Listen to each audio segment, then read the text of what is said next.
Sabrina Coelho, eu sou estudante de Engenharia de Materiais e hoje eu vou contar para vocês a história da cerâmica. Quando saiu das cavernas e se tornou um agricultor, o homem precisava de outros meios de subsistência, além de um abrigo. Logo, surgiu a necessidade de ter também vasilhas para armazenamento de água, alimentos e sementes para a próxima safra. Tais objetos tinham que ser resistentes ao uso e permeáveis à umidade e de fácil fabricação, qualidades inerentes à argila. Além disso, a cerâmica mostrou-se muito eficiente na construção de casas. As primeiras cerâmicas que se tem notícias são da pré-história, bases de barro sem asas e tinham cor de argila natural ou eram escurecidos por óxidos de ferro. Por outro lado, a cerâmica para construção e a cerâmica artística com características industriais só ocorreu na antiguidade, em grandes centros comerciais. Após a Revolução Industrial, iniciou-se uma vigorosa etapa de evolução, estendida até hoje. Estudiosos confirmam ser realmente a cerâmica mais antiga das indústrias, pois ela nasceu no momento em que o homem começou a utilizar-se do barro endurecido pelo fogo. Nesse processo de endurecimento, obtido casualmente, evoluiu até os dias de hoje. A cerâmica passou, assim, a substituir a pedra trabalhada, a madeira e mesmo utensílios domésticos feitos de frutos. A durabilidade da cerâmica pode ser constatada pelos aspectos praticamente inalterados de construção de antigas civilizações e descobertas por arqueólogos e de outros objetos, como pratos e vasos. A técnica construtiva em alvenaria de tijolos ou blocos cerâmicas remonta aos antigos caldeus e assírios, que em torno de 4.000 anos antes de Cristo já usavam este material para erguer casas e palácios. Hoje falaremos sobre alguns materiais cerâmicos e principalmente de argila. O primeiro deles é a porcelana. A porcelana é conhecida por sua textura suave e acabamento brilhante. Ela é composta por mistura de coure e feldspar e sílica, o que a torna muito resistente e ideal para peças finas e delicadas. Podemos ver muitos desse material feito no seu café da manhã, no seu prato ou na sua xícara de tomar café. Ela tem uma cor geralmente branca e pode ser translúcida quando muito fina. A porcelana é queimada em altas temperaturas, o que dá uma qualidade vitrosa e durável. O próximo material a ser falado será o stoneware, ou como sandstone, ou no Brasil, o grey. O grey é conhecido por ser usado também, assim como a porcelana, em pratos, em maquiagem de cozinha, assim como em jarros, e também em equipamentos da jardinagem. O stoneware é uma argila muito popular. Ela é muito mais robusta e densa em comparação à porcelana. É feita de uma mistura de argilas e minerais que são queimados a temperaturas moderadas. O stoneware tem uma cor que pode variar de cinza a marrom e é conhecido por sua resistência e durabilidade. E por fim, temos a faiança, que é a argila mais antiga da humanidade. É uma das mais simples de trabalhar. Ela é feita de argilas naturais que são queimadas a baixas temperaturas. A faiança tem uma cor avermelhada ou terracota e é menos densa do que a porcelana ou o stoneware. Ela é porosa, o que significa que pode absorver a água se não for bem esmaltada. Usos comuns desse material é frequentemente usado para fazer vasos de jardim, potes e peças decorativas. Também é muito apreciada por seu acabamento rústico e artesanal. Enquanto você acompanha detalhadamente o nosso laboratório de cerâmica, eu vou explicar para vocês o processo de produção da cerâmica. A primeira etapa para o processamento dos materiais cerâmicos é a formação das peças. Geralmente, as técnicas empregadas na fabricação de cerâmica são a extrusão, a prensagem, a colagem e o torneamento. Os métodos se diferenciam em função das características e propriedades desejadas no produto final, além de sua geometria e aspecto de produção. Extrusão. Neste processo, a massa plástica é alocada em uma extrusora, maromba, em que é compactada e forçada por um parafuso helicoidal ou um pistão, através de um orifício com formato específico. Com a coluna extrudada com formato e seção transversal determinados, as peças são obtidas a partir de cortes, originando produtos como blocos, tubos e tijolos. Na prensagem, começa quando a massa granulada com baixo teor de umidade é colocada em um molde. Em seguida, através da força da prensa, a massa adquire o formato final do molde. Na colagem, é realizada a partir da inserção da barbotina em um molde de gesso, em um processo que só terminará quando a água contida na suspensão seja totalmente absorvida pelo gesso. Nessa técnica, as partículas sólidas se acumulam na superfície do molde, dando forma à parede da peça cerâmica. Dessa maneira, a peça adquire o formato do molde de gesso. Além disso, temos o torneamento. Essa técnica costuma ser utilizada após outros procedimentos de conformação, realizada em tornos mecânicos ou manuais, para dar acabamento conformacional às peças. Em seguida, as peças conformadas devem seguir para o processo de tratamento térmico, fundamental para que o material adquira as propriedades adequadas. Dessa maneira, a peça perderá massa, desenvolverá novas fases cristalinas, formará a fase vítrea e os grãos serão aglutinados. O processo de tratamento térmico é dividido em duas etapas, a secagem e a queima. Na secagem, mesmo após os processos de conformação, as peças continuam contendo umidade, proveniente das etapas da preparação da massa cerâmica. A água residual fornece o acúmulo de tensões e, consequentemente, podem causar defeitos e falha nas peças. Portanto, a água é removida das peças através de secadores intermitentes ou contínuos, em temperaturas que variam desde 50 graus Celsius até 150 graus Celsius. Na etapa da queima, as peças são sinterizadas a partir de temperaturas elevadas, entre 800 e 1700 graus Celsius.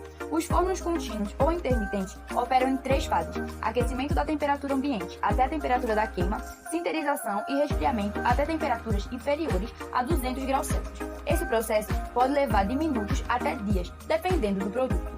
Esse vídeo serve para quebrar aquele conceito que os materiais cerâmicos se resumem apenas à base de porcelana, porque ao contrário do que muitos pensam, as cerâmicas não são compostas apenas pelos vasos de porcelana. Essa classe de materiais é muito vasta e aplicada em diversas áreas da indústria, desde a produção de vasos artesanais até microestruturas de aeronaves.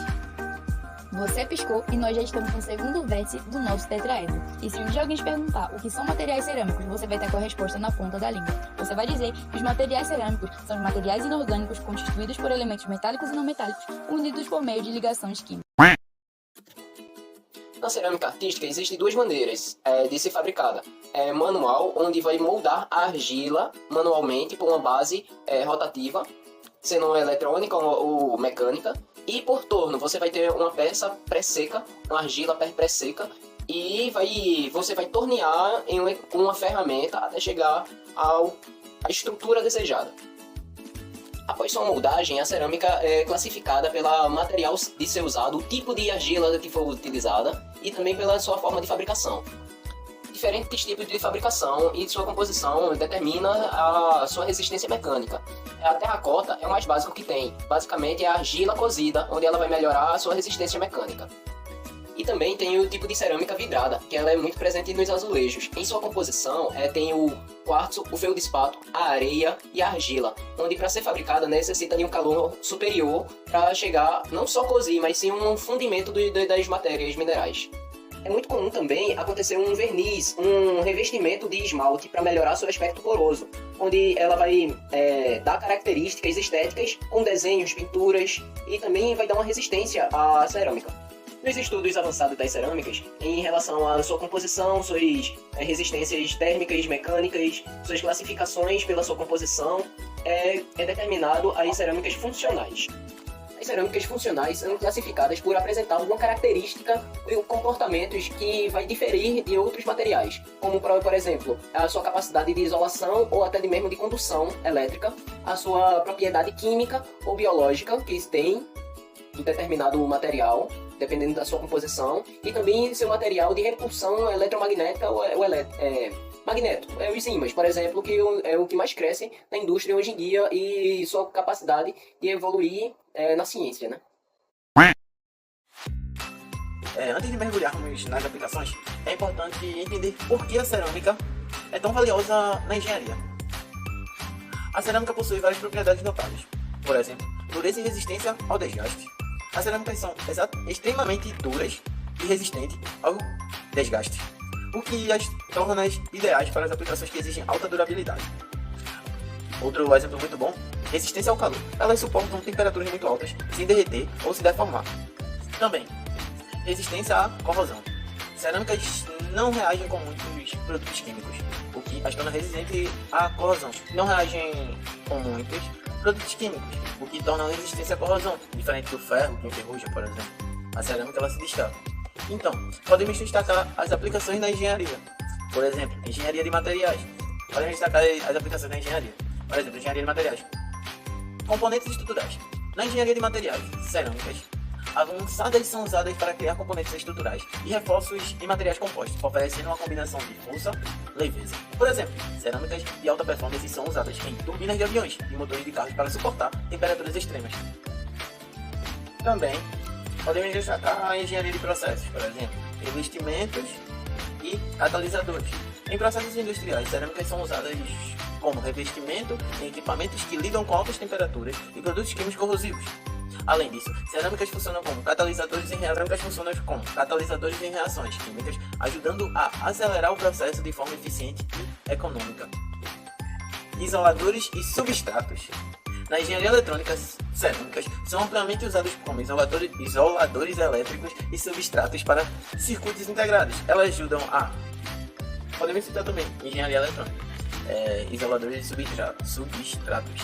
Na engenharia eletrônica, cerâmicas são amplamente usadas como isoladores elétricos e substratos para circuitos integrados. Elas ajudam a garantir a eficiência e a durabilidade dos componentes eletrônicos, sem comprometer a performance. Engenharia biomédica, implantes e próteses. Na engenharia biomédica, as cerâmicas são utilizadas em implantes e próteses devido à sua biocompatibilidade e resistência aos desgastes. Por exemplo, as cerâmicas usadas em dentes artificiais e articulações substitutivas têm uma alta resistência e são bem aceitas pelo corpo humano.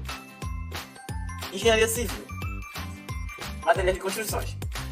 Na engenharia civil, cerâmicas são usadas em materiais de construções como telhas, ladrilhos, devido à sua durabilidade e resistência às condições climáticas adversas. Além disso, elas podem ser encontradas em sistemas de revestimentos e fachadas e outros elementos estruturais.